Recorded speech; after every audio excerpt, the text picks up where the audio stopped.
नमस्कार प्यारे बच्चों, आप सभी का स्वागत है जैन क्लासेस के ऑनलाइन प्लेटफॉर्म पे। आज के इस वीडियो लेक्चर में हम क्लास 12 के मैथ्स के chapter number 1 relation and functions की बात करेंगे। तो आइए देखें क्या डिस्कस कर रहे हैं आज हम इस लेक्चर में। तो सबसे पहले हम रिलेशन और फंक्शन क्लास 11th में हमने इस चैप्टर को पढ़ा है, तो उसी को आगे थोड़ा और कंटिन्यू करेंगे। तो पहले हम क्लास 11 में हमने क्या पढ़ा है उसका एक बार रिकैप देख लेते हैं, फिर आगे 12th में हम क्या पढ़ने वाले हैं उसके बारे में डिस्कशन करेंगे। तो क्लास 11th में हमने रिलेशन की डेफिनेशन पढ़ी। तो रिलेशन क्या है, तो ए और बी दो सेट है और उनमें जो क्रॉस प्रोडक्ट ए और बी का cross product Cartesian cross product order pair के फॉर्म में हमें एक सेट मिलेगा। तो रिलेशन जो है वो उस A क्रॉस B का कोई सबसेट होगा और वो वेल डिफाइन होगा, उसकी कुछ ना कुछ डेफिनेशन होगी, तो वो रिलेशन होता है, हमने पढ़ा है। उसके बाद हमने रिलेशन का डोमेन, रेंज और कोडोमेन पढ़ा। ये डोमेन क्या है, तो जो सेट A है उसके जो भी एलिमेंट हैं वो B से कनेक्टेड हैं, वो डोमेन होता है। कोडोमेन पूरा सेट B होता है और रेंज जो सेट B के एलिमेंट कनेक्टेड है वो रेंज कहलाते हैं। इसके बाद हमने फंक्शन की डेफिनेशन पढ़ी। तो फंक्शन एक स्पेशल टाइप का ही रिलेशन है जो पर्टिकुलर कंडीशंस को सेटिस्फाई करता है। तो वो कंडीशन क्या होती है कि ए और बी में रिलेशन है तो सेट ए के सारे एलिमेंट बी से कनेक्टेड होने चाहिए और एक एलिमेंट एक से ही कनेक्टेड होना चाहिए। अगर ऐसा रिलेशन है तो वो फंक्शन कहलाता है। और फंक्शन के लिए भी हमने डोमेन, कोडोमेन और रेंज की बात की थी क्लास 9 में। तो डोमेन वही सेट ए कंप्लीट डोमेन हो जाएगा, कोडोमेन सेट बी हो जाएगा और बी का सबसेट जो है वो रेंज होगा जो ए से कनेक्टेड होंगे वो एलिमेंट। तो ये हमने क्लास 11 में ही पढ़ लिया था। अब आगे इस क्लास 12 में हम जो है रिलेशंस में टाइप ऑफ रिलेशंस पढ़ेंगे, फिर फंक्शन के अंदर हम डिफरेंट टाइप ऑफ फंक्शंस पढ़ेंगे, ठीक है, फिर इनवर्स ऑफ फंक्शंस पढ़ेंगे और लास्ट हमारा टॉपिक होगा बाइनरी ऑपरेशन। तो ये सारे टॉपिक हम क्लास 12 के फर्स्ट चैप्टर में पढ़ने वाले हैं। तो आइए देखें सबसे पहले डिफरेंट टाइप ऑफ रिलेशन। तो उसमें सबसे पहला रिलेशन है एम्प्टी रिलेशन। तो एम्प्टी रिलेशन क्या है, एक रिलेशन R है, सेट A के लिए डिफाइन है। तो सेट A से डिफाइन है मतलब R A क्रॉस A में डिफाइन होगा और अगर एक भी एलिमेंट जो है A का किसी A से रिलेटेड नहीं है, मतलब R की वैल्यू 5 है, तो वो एम्प्टी रिलेशन कहलाता है। मतलब एक भी ऑर्डर पेयर रिलेशन में नहीं आ रहा है तो वो रिलेशन जो है एम्प्टी रिलेशन कहलाता है, ठीक है। तो जैसे एग्जांपल, एक सेट A है, उसमें एलिमेंट है 1 2 3 4, रिलेशन A से A में डिफाइन है और रिलेशन क्या है A minus B equal to 10, मतलब वो ऑर्डर पेयर आएंगे जिनका डिफरेंस 10 है। तो अगर इसके एलिमेंट्स देखें तो किसी का भी डिफरेंस 10 नहीं आ रहा, तो इसका मतलब ये रिलेशन कैसा है, एम्प्टी रिलेशन। इसके अलावा दूसरे एग्जांपल में देखें तो एक सेट A है जो है ऑल बॉयज ऑफ क्लास का सेट है, क्लास में जितने भी बॉयज हैं उनका सेट है और रिलेशन A से B में क्या है, A is the sister of B। तो A is the sister of B, अब सभी बॉयज हैं तो A B की सिस्टर कैसे पॉसिबल है, नहीं पॉसिबल है। तो उस केस में एक भी एलिमेंट नहीं आएगा, इसका मतलब वो रिलेशन एम्प्टी रिलेशन होगा। तो जिस भी रिलेशन में एक भी ऑर्डर पेयर एलिमेंट नहीं आ रहा वो रिलेशन एम्प्टी रिलेशन कहलाता है। नेक्स्ट दूसरा है यूनिवर्सल रिलेशन। तो यूनिवर्सल रिलेशन की डेफिनेशन क्या, वही सेट A से A में एक रिलेशन डिफाइन है और A के सारे एलिमेंट हर एक के एलिमेंट से कनेक्टेड है, मतलब R जो है उसकी वैल्यू A क्रॉस A है, मतलब जितने भी ऑर्डर पेयर आ रहे हैं वो उस रिलेशन का पार्ट हैं तो वो रिलेशन जो है यूनिवर्सल रिलेशन कहलाता है। जैसे एग्जांपल ए सेट है 1 2 3 4 आर डैश एक रिलेशन डिफाइन किया ए बी में, और क्या है रिलेशन a माइनस बी का मॉड जो है ग्रेटर देन 0 होना चाहिए। तो अब अगर इनमें नंबर्स का डिफरेंस देखें और मॉड निकालें तो हमेशा पॉजिटिव क्वांटिटी ही आएगी। मतलब a क्रॉस a में टोटल आपके एलिमेंट होंगे 16 ऑर्डर पेयर आएंगे, तो वो 16 ऑर्डर पेयर इस रिलेशन को सेटिस्फाई करेंगे। तो इसका मतलब जो गिवन रिलेशन है वो यूनिवर्सल रिलेशन होगा। इसके और एग्जांपल देखें तो वही all boys in the class है, और ए और बी में रिलेशन हमने लिखा ए और बी की हाइट का डिफरेंस, ए और बी की हाइट का डिफरेंस 3 मीटर से ज्यादा है, 3 मीटर से कम है, 3 मीटर से कम है। तो अगर दो स्टूडेंट लें किसी भी क्लास में, उनकी हाइट का डिफरेंस निकालें तो ऑब्वियसली वो 3 मीटर से कम ही आएगा, 3 मीटर से कभी ज्यादा नहीं आएगा।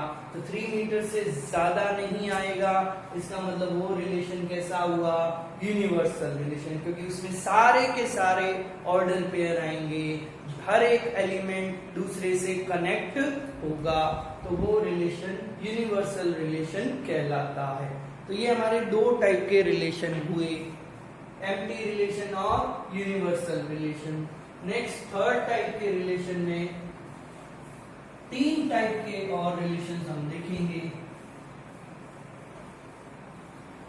उसमें है पहला सिमेट्रिक, पहला हम लिखेंगे रिफ्लेक्सिव,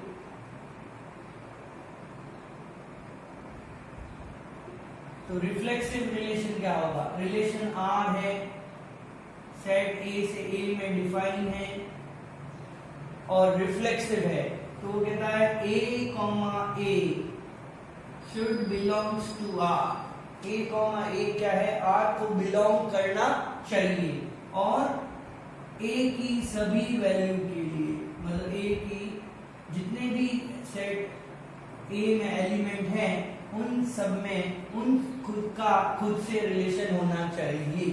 जैसे एग्जांपल ए सेट है 1 2 3 मान लिया, आर रिलेशन है ऑर्डर पेयर के फॉर्म में 1 1 2 2 3 3 2 3, तो ये रिलेशन है। तो इसमें अगर हमें देखें कि रिफ्लेक्सिव है कि नहीं, तो उसके लिए हमें क्या चेक करना है, 1 का 1 के साथ रिलेशन होना चाहिए, 2 का 2 के साथ, और 3 का 3 के साथ रिलेशन होना चाहिए। मतलब जितने भी सेट ए में एलिमेंट है वो खुद से रिलेटेड होने चाहिए, तो वो रिलेशन रिफ्लेक्सिव रिलेशन कहलाता है। तो ये रिफ्लेक्सिव की डेफिनेशन है। नेक्स्ट दूसरा है सिमेट्रिक रिलेशन। सिमेट्रिक रिलेशन की डेफिनेशन क्या है, relation R A cross A में डिफाइन है, इस ए में, और वो कहता है if A comma B belongs to R, मतलब अगर ए बी रिलेशन का पार्ट है then B A should also belongs to R, B A भी आर का पार्ट होना चाहिए ए बी की सभी वैल्यू के लिए जो ए में है। तो अगर ए बी आर में है तो बी ए होना चाहिए, ये होगा तो ये चेक करना, ये नहीं है तो चेक करने की जरूरत नहीं है। तो हर एक ऑर्डर पेयर का रिवर्स वाला भी होना चाहिए, तो वो सिमेट्रिक रिलेशन कहलाता है। एग्जांपल ए में एलिमेंट है 1 2 3 4, लेट्स से आर रिलेशन है, उसमें 1 2 है, 2 1 है, 1 1 है, 2 2 है, ये ऑर्डर पेयर दिए हैं। तो हमें देखना है क्या ये रिलेशन सिमेट्रिक है। तो देखो 1 2 है, उसका उल्टा 2 1 भी है, 1 2 का उल्टा 2 1 है, फिर 1 1 का उल्टा तो 1 1 ही होता है, 2 2 का उल्टा 2 2 ही होता है। मतलब हर एक AB के लिए BA अवेलेबल है तो ये रिलेशन सिमेट्रिक है। कैसा है? सिमेट्रिक है। और अगर रिफ्लेक्सिव की बात करें इस रिलेशन के लिए, इसी रिलेशन के लिए रिफ्लेक्सिव की बात करें तो रिफ्लेक्सिव के लिए 1 1 होना चाहिए, 1 1 है, 2 2 होना चाहिए, 2 2 है, 3 3 होना चाहिए, 3 3 है क्या? नहीं। तो ये रिफ्लेक्सिव नहीं है, ये रिलेशन रिफ्लेक्सिव नहीं है, सिमेट्रिक है। तो इस प्रकार दो वे रिफ्लेक्सिव और सिमेट्रिक। तीसरा है हमारा थर्ड पार्ट,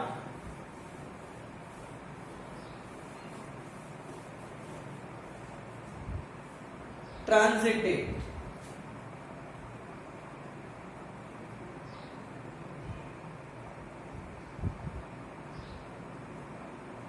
ट्रांजिटिव में वो कहता है if AB belongs to R and BC belongs to R, AB भी है, BC भी है, then AC should belongs to R for all ABC belonging to A। तो ये डेफिनेशन है, ये कहता है AB है, AB R को बिलोंग करता है, BC R को बिलोंग करता है, तो AC होना चाहिए। उस केस में रिलेशन जो है वो ट्रांजिटिव होगा। अब यहाँ एक ध्यान देने वाली बात है कि अगर AB है और BC नहीं है तब भी ट्रांजिटिव होगा। ये बहुत ही इंपॉर्टेंट पॉइंट है। AB है, BC नहीं है तो भी ट्रांजिटिव होगा। AB है, BC है, AC है तो भी ट्रांजिटिव होगा। ट्रांजिटिव कब नहीं होगा? AB है, BC है, AC नहीं है तो ट्रांजिटिव नहीं होगा। ये ध्यान रखना है। तो ये दोनों हैं तो ये होना चाहिए, ये है, ये नहीं है तब भी ट्रांजिटिव होगा। तो ट्रांजिटिव के एग्जांपल देखें तो अब हम एक ही एग्जांपल लेते हैं, उसमें तीनों चेक करेंगे कि रिफ्लेक्सिव, सिमेट्रिक, ट्रांजिटिव है या नहीं। और एक और डेफिनेशन पहले देख लेते हैं कि अगर एक रिलेशन रिफ्लेक्सिव भी है, सिमेट्रिक भी है, ट्रांजिटिव भी है तो उसको हम इक्विवेलेंस रिलेशन कहते हैं। अगर तीनों चीजें सेटिस्फाई करता है, रिफ्लेक्सिव भी है, सिमेट्रिक भी है, ट्रांजिटिव भी है तो वो रिलेशन इक्विवेलेंस रिलेशन कहलाता है। तो अब हम क्वेश्चन जो करेंगे उसमें देखेंगे कि चेक करना है कि इक्विवेलेंस रिलेशन है कि नहीं। तो मतलब हमें सिमेट्रिक, रिफ्लेक्सिव और ट्रांजिटिव तीनों चेक करना है। तो रिलेशन है R L1 L2 और L1 is parallel to L2। L1 और L2 दो लाइंस हैं, रिलेशन है। जितनी भी प्लेन्स में लाइंस हैं उनमें रिलेशन दिया हुआ है। L1 और L2 जो है A को बिलोंग करती हैं और A set of parallel all lines in a plane है, set of all line in a plane है। तो सबसे पहले हम रिफ्लेक्सिव की बात करें, यहाँ पर इसकी बात करें रिफ्लेक्सिव। तो रिफ्लेक्सिव में हम लेंगे L1, L1 belongs to R। होगा कि नहीं हमें चेक करना है। तो देखो एक लाइन खुद के पैरेलल होती है, ये डेफिनेशन हमें चेक करनी है। तो हाँ, पैरेलल की डेफिनेशन सिंपल यहाँ पर हम ले रहे हैं कि एक लाइन दूसरी लाइन की पैरेलल है, उसका एंगल दोनों के बीच में 0 डिग्री है। तो 0 डिग्री एंगल है तो वो पैरेलल होती है। तो एक लाइन खुद के साथ 0 डिग्री का एंगल बनाती है, या 180 डिग्री कह ले तो भी बात वही है। तो 0 डिग्री का एंगल बनाती है तो वो लाइन उसके पैरेलल है। तो एक लाइन खुद के जो है 0 डिग्री का एंगल बनाती है खुद के साथ, तो L1 is parallel to itself। या फिर एक लाइन ये है, दूसरी लाइन भी ये है, इन दोनों के बीच का डिस्टेंस हमेशा 0 ही रह रहा है तो वो लाइन पैरेलल है। तो L1 खुद की हमेशा पैरेलल होगी तो उस रिलेशन का हमेशा पार्ट होगी, क्योंकि L1 और L2 में रिलेशन क्या है? पैरेलल होनी चाहिए। तो गिवन रिलेशन रिफ्लेक्सिव है। दूसरा सिमेट्रिक देखना है हमें, तो सिमेट्रिक देखने के लिए फिर से डेफिनेशन ए बी है, मतलब L1 L2 है, L1 L2 belongs to R, मतलब L1 is parallel to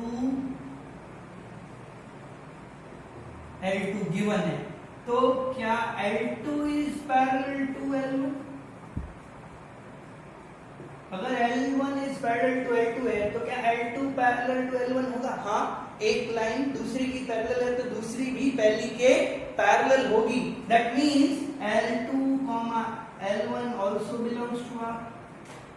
तो अगर ये वाला रिलेशन ये से एलिमेंट R का पार्ट है तो ये एलिमेंट भी R का पार्ट है होगा, तो सिमेट्रिक भी होगा। So given relation is symmetric, क्योंकि जो डेफिनेशन है हमें उसी को अप्लाई करना है कि L1 L2 रिलेशन का पार्ट है, तो हमें चेक करना है L2 L1 भी रिलेशन का पार्ट होना चाहिए।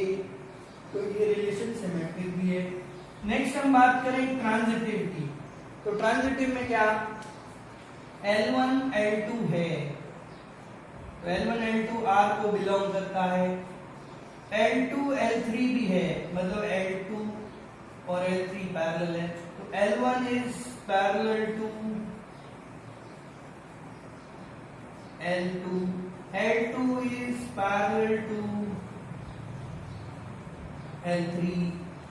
तो देखो ये लाइन है, मान लिया L1, L1 के पैरेलल है L2, L2 के पैरेलल है L3, तो मैं कह सकता हूँ L1 और L3 भी पैरेलल होंगे। ऑब्वियसली ये दोनों लाइन पैरेलल है, ये दोनों लाइन पैरेलल है, तो L1 और L3 भी पैरेलल होंगे। तो इन दोनों से मैं क्या लिख सकता हूँ, L1 is parallel to L3।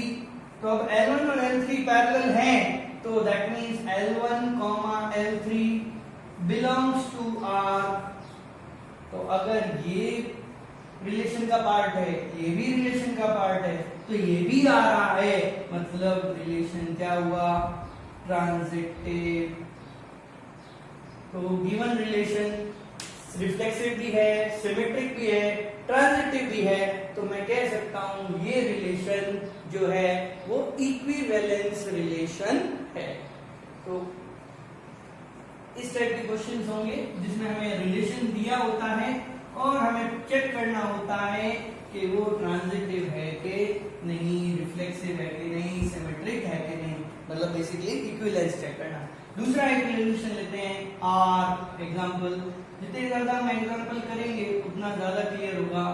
L1 is perpendicular to L2,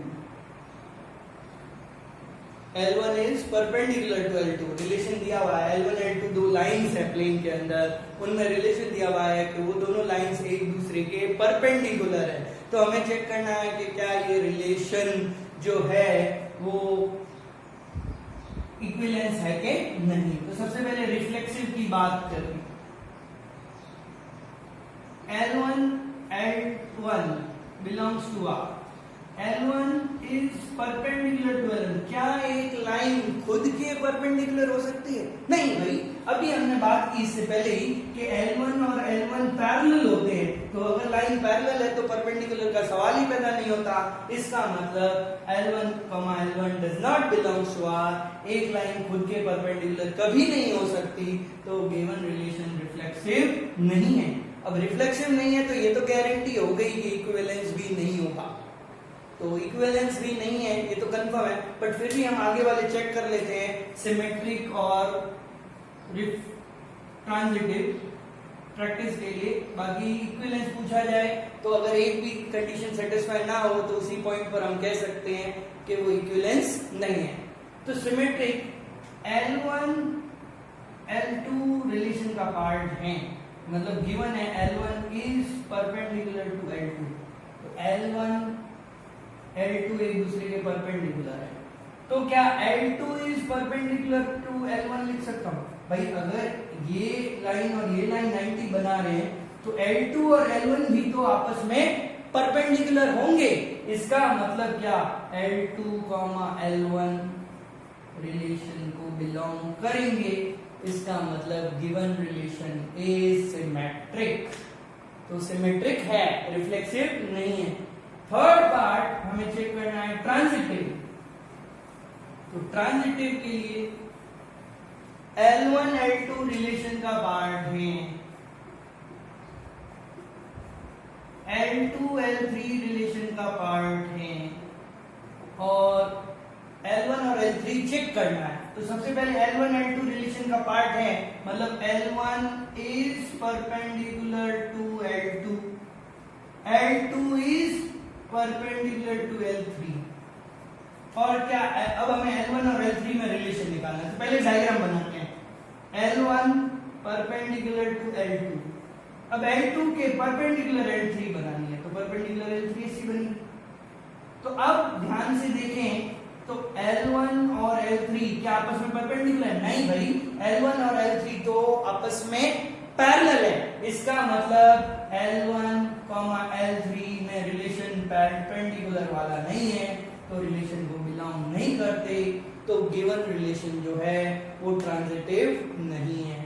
तो दिया गया relation L1 perpendicular to L2 सिर्फ सिमेट्रिक है, रिफ्लेक्सिव नहीं है और ट्रांजिटिव भी नहीं है। तो इस प्रकार के बहुत सारे क्वेश्चंस हैं जो हमें प्रैक्टिस करना है कि क्या रिलेशन जो गिवन रिलेशन है इक्विवेलेंस रिलेशन है या नहीं, मतलब चेक करना है सिमेट्रिक है, रिफ्लेक्सिव है, ट्रांजिटिव है या नहीं।